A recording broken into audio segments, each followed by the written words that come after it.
You are now rocking with 360 Brunch. And we hopping straight into Philly. Yes, we got some special guests here from Philadelphia, the grimy. Yes. I have a girl boss sitting across from me, Miss Sim Diva. What's poppin', baby? Nothing much. Hey, Diva. Actually, we do have some new stuff popping. I ain't even gonna say nothing much this time. Hey, Diva. Hey. What's going on? Safe travels, as you can see. Very glad of that. The nails is blinging, the Gucci bag is popping, the smart water is lit, okay? I thought I was in Bloomingdale's just now. Hold on. Hey, what do we have sitting next to some? I see you shining over there too. What's up? Richy Rolex, man. The owner of Rollo Vinyl. I also have a recording studio right next door to Rollo Vinyl. It's on Germantown Avenue in North Philadelphia.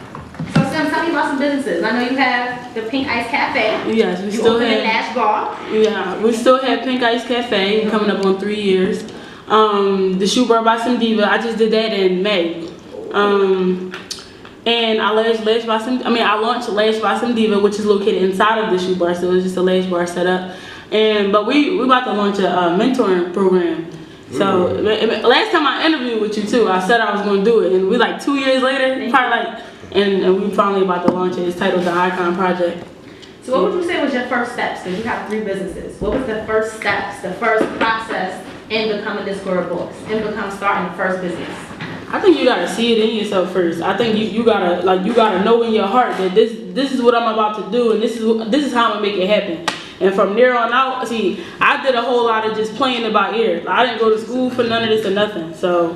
And you said you didn't go to school, so it's no degrees on the table. No degrees on the table. So someone who graduated high school and they're like, damn, college is not for me. This is not the way to go. What advice would you give them? First I'm gonna say, whatever you want to do, you gotta make sure you can get through that without going to college. See, I had a little bit of entrepreneurial background. I watched my mom do her thing, with properties and things like that, nonprofit organizations. So I had a little bit of background, and I'm really resourceful too. So I and I networked a lot. I understood the importance of networking stuff, at a young age. So it was like I had a different type of hunger. So if you don't got that deep hunger in your stomach, then listen, don't wing it and wait 5 years and then say, you know what, let me go back to school and then you're stuck. And you get what I'm saying? Like my best advice is to start while you're young, while you still got it, so you can start making your mistakes now and polishing everything up. Now, one thing that I'm as I'm listening and I'm taking it all in, I can hear the hunger. I can hear the authenticity. Wrong word. We got you. I got you. That's the word I was looking for. And it's crazy because it's like when me and Carla have our conversations about 360. These are the things, just like our last interview. Right. There's a lot of people that's trying things, and there's nothing wrong with just trying. Right. But when you actually know that this ain't just trying, this is gonna be it. Yep. Now, you didn't go to college. No. We went to college, and I always used to say to myself, when I have a child, I'm not pushing college onto my child. Right. Because I was securing, whatever I had to secure in college, but I know I needed a degree from, for my family, what they sent me for. Right. And which is cool. But that story right there of what you've been able to obtain in these past 3 to 4 years without a college degree, amazing. Yeah. But it's not even that it's so much amazing, because I think sometimes people push school so much out there that you need it. Like you need it. It's the American dream. That's what America tells us. You start school, you finish school, you go to college, you get a job, you take care of your family, you live happily. It's the American dream story. So it's all about. They don't tell you to take risks. They don't tell you to do exactly what you dream of doing, or just jumping out of the limb and just saying, let me just see what happens. That's why individuality is very important. Very important. And being that you said that, I want to hit you with that. So we talked about, not getting a degree, the obstacles in that. And we see a lot of Instagram. We see the glitz, the glamour. We see the Gucci bags. We see the sparkly nails. But I feel a lot of young millennials don't see the work behind that, the struggle behind that. So tell me about being a young entrepreneur. Tell me about the gritty. Tell me about the tears coming down your face at night and you don't know if it's gonna work tomorrow. Wanting to give up. Nowadays, this generation, they want something that I call microwave. They want the microwave experience. They want everything to happen rapidly. Like, you get what I'm saying? You gotta look at Instagram nowadays. Everything is an overnight success. Like nothing shows. we gonna stay determined. We gotta, in order to have longevity, we gotta put these years in. We gotta put this work in. We're gonna have to take these losses. Like, they don't understand the actual fundamentals of trying to, you know, run a business. They think they can go grab their little tax ID number. We're gonna order from a wholesale website. We're gonna sell this. It's a real thin line between hustling and making a living and building a career, because ultimately careers is like you making opportunities for other people. Like, so, yeah. And you know what? I've been saying this when I was in college. See, I went to Delaware State University. So I went to Philly a lot. I was around. I have good Philly friends. You know what I mean? But it's certain places that you don't find these kind of people like us. Exactly. The hungry, the people that's gonna take rather than ask. Exactly.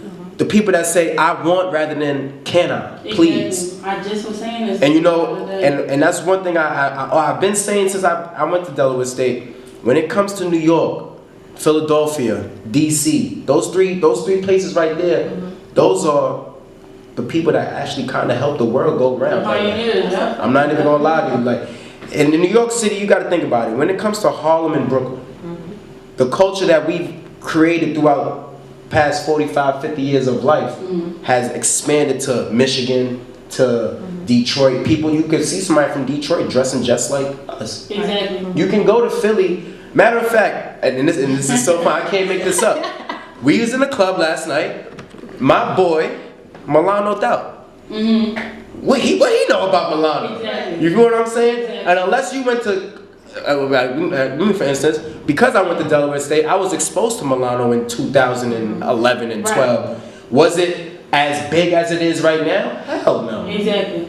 6 years down the line, I'm in the club with my man from the P's, and he's rocking Milano t-shirts. Like, it ain't nobody's business. That's where the business. consistency come in at. Like, you gotta push that logo regardless. Like, you can't wait until, all right, people ain't really feeling this right now, because I go through that a lot, because I'm not really a gimmicky type of person. I don't deal with all the propaganda. Listen, this is me. This is what I had to present. It's either you want to accept or that's it. And it's like when I speak, it's either you speak or you don't. So like, you gotta push them logos, and people feel like the second somebody not grasping, you know, what you try, they not seeing the vision. All right, let me stop. Let me do something else. Work. Yeah, and you try to jump lanes. You and gotta I feel like that comes with trusting yourself and knowing yourself. If you don't trust yourself and you're trying to be a trend and you're trying to be what's hot, or I'm throwing this out, nobody buying it, so fuck it, I'm gonna take it off the table. Exactly. You don't know. That's where the motives is different. Like, listen, like I had it in me since I was a kid. Like, since I was a kid, no matter what I was doing, like I was hustling something, I was leading something. Like, you get what I'm saying? Like, I had those leadership qualities. Like,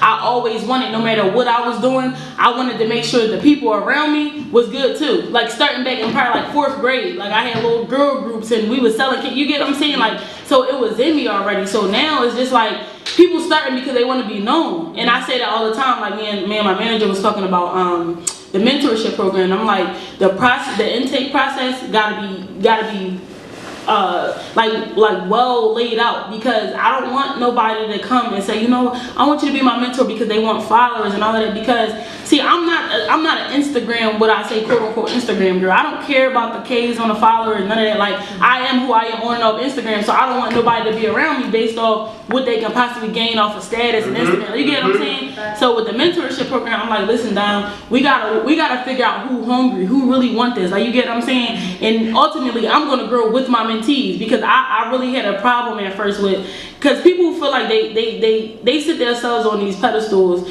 prematurely, I feel like. And I was like, you know what, I didn't want to rush that process. But I'm like, I gotta sit back and think. I've been doing this since I was 18. I just turned 24. Like, I'm crossing that veteran line. I'm a little bit ready.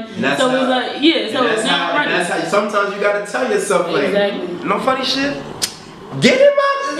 And we spoke about that. Sometimes you gotta pull that ego out. Yup. And we was just talking about this the other day. Because you see, I've been hosting now since I hosted Delaware State University. That's where it all. This is how I'm here.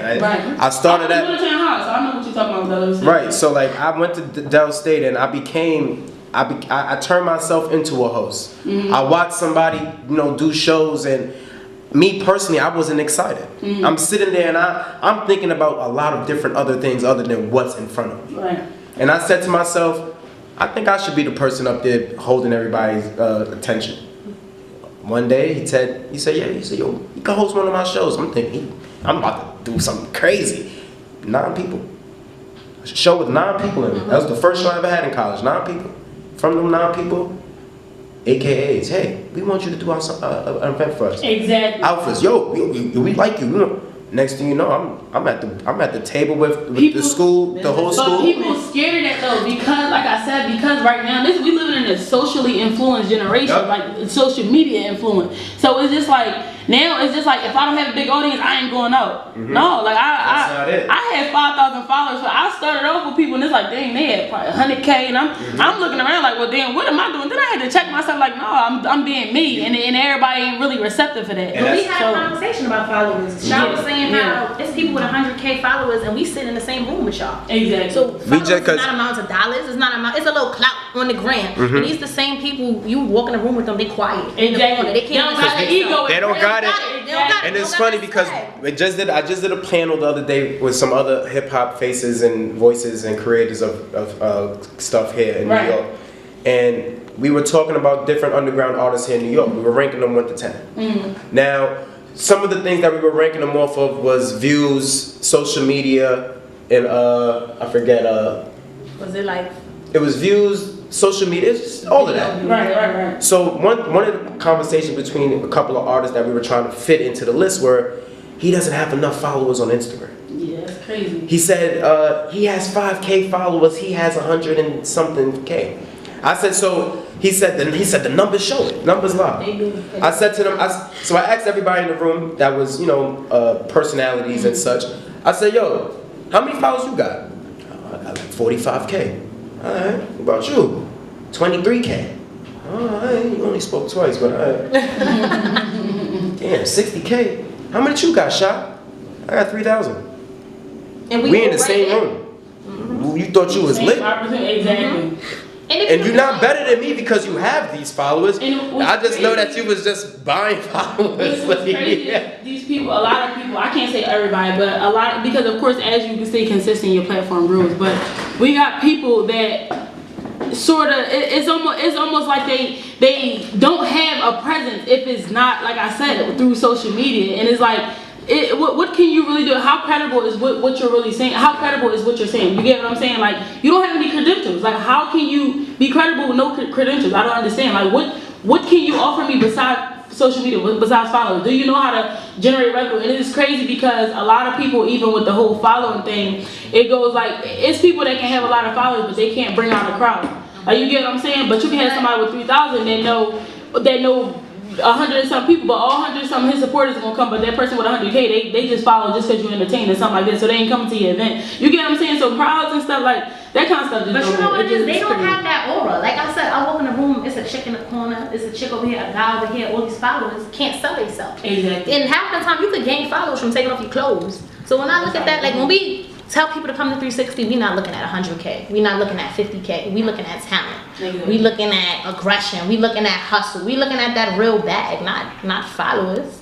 That's like, I mean, I just told somebody like probably like 3-4 years ago. I was just, matter of fact, last time I met up with the Milano, the one who he just mentioned her clothing line. Probably like 4 years ago when I first started, this is when I started my motivational movement. I said, yo, let's see we're gonna see who was really working in like 3 to 5 years. 3 to 5 years is here. A lot of people not still standing with who started. Like, you get what I'm saying? And I'm gonna say that again. Like, we're gonna see who really working, because for real, the IRS about to catch on to these BIN numbers. The IRS about to catch on to a whole lot of stuff. So we're gonna see who's still standing. We're gonna see who can really keep this brick and mortar going when the numbers is plummeting and with it's crazy. Like, the statistics is crazy, but don't lie. Stats don't lie. So we about to see who really working. Like, all the numbers with music and everything. Like, we about to see when you don't have a gimmick and colorful hair, all the propaganda. We about to see who's still going. Like, people don't know how to market. Social media marketing go deeper than social media. So I have a question for the both of y'all when you speak about work and ethic. Does dating affect your work ethic? Because I know me and Shy, we couldn't date because I'll kill him. So, yes, it's on. I can answer this one. From my point of view, I would say dating her, it makes my work ethic more, because it's like, I can't slack. She ain't gonna let me slack, I'm not gonna let her slack. So we ain't gonna let nothing happen. We both gotta be on our job. Okay, I like it. I feel like the good vibes here. I feel like y'all work off each other's back. I feel like one person has the other person's hand. If something not right, you gonna check it, she gonna check it. And I know Sim definitely gonna check it. Right.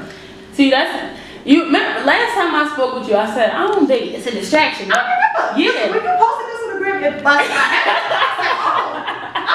she got a boyfriend. I told Dom coming up here, I said, Carla gonna think I'm a hypocrite. Last time I talked to her, I told her I ain't gonna date. But like he just said, to piggyback off of what he said, it's crazy because it's like some days I'll be like, all right, I'm gonna just lay here. And he'll be like, no, I gotta get up, I gotta go to the store, I'm like, damn, I can't even sit here because he up and rolling.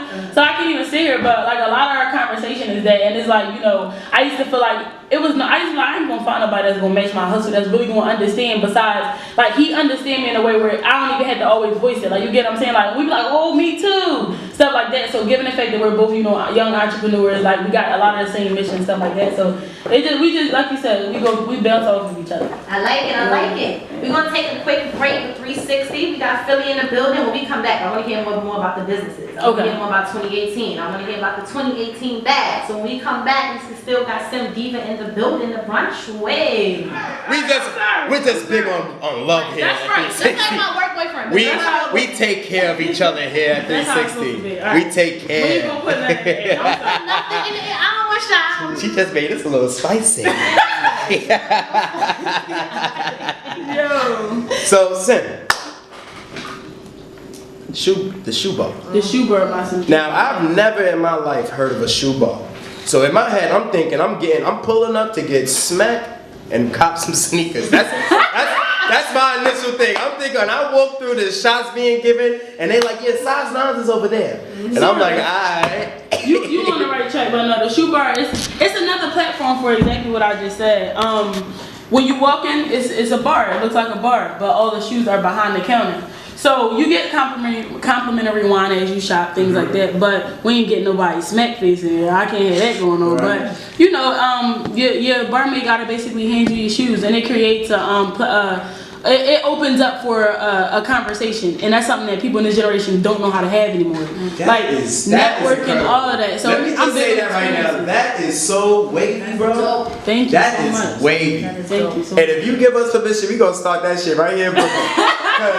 I'll tell you right now, if you think it's booming out there, you can put anything here. And we gotta talk about something. Listen, I'll tell you, Brooklyn. Trust me, we can do it. Listen, we gotta talk about the show. That is as different and as well created. That is just as creative as it could be. That is amazing. I like that. Clothing boutiques. You hear a bunch of different boutiques, but nothing that focuses on shoes, especially for my ladies. But something to that caliber where it's like you coming in and your initial thought is, oh, I'm about to turn up. Yep.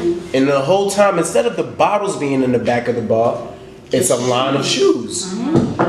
And you sip, you conversate, and you do your thing. It's so crazy because I built like some crazy relationships like with my customers to the point where, especially like I got this one customer from Jersey. She never leave without spending less than $500. Like no exaggeration. And it's like it built. Exactly, and it's just like she it's like you building relationship. Literally, like you sitting there, you talking. Women love to talk anyway. Like you get what I'm saying? We talk, and then it's like, okay, this is what you do. And a lot of people that come there, of course, it's from social media, so they know about Pink Itis. We get to talk, and then they're like, okay, I'm starting this, and it's always good vibes. Like I sit in there for hours sometimes with my customers. Like you get what I'm saying? So I'm real big on experiences, and I'm real big on whatever I do. I want to put my character into it. Like so, whatever I do, exactly. Yep. So that's what I want to do. Lash by Sim Diva. The lash is popping. I jumped out the window with that one. That 2018 picture. I'm starting to get. I just was telling them I'm starting to like it way more. Like I'm starting to like it way more. So I'm a firm believer that the average millionaire has 7 sources of income. So I had to start counting up the branches on the tree. You know, I had to start building up. But I'm like, whatever I do, I got to make sure it all still ties in together. And it's like, and it's like I'm about to put a makeup artist in there. So everything that goes along, because another thing is I like to create workspaces where people can grow and figure themselves out.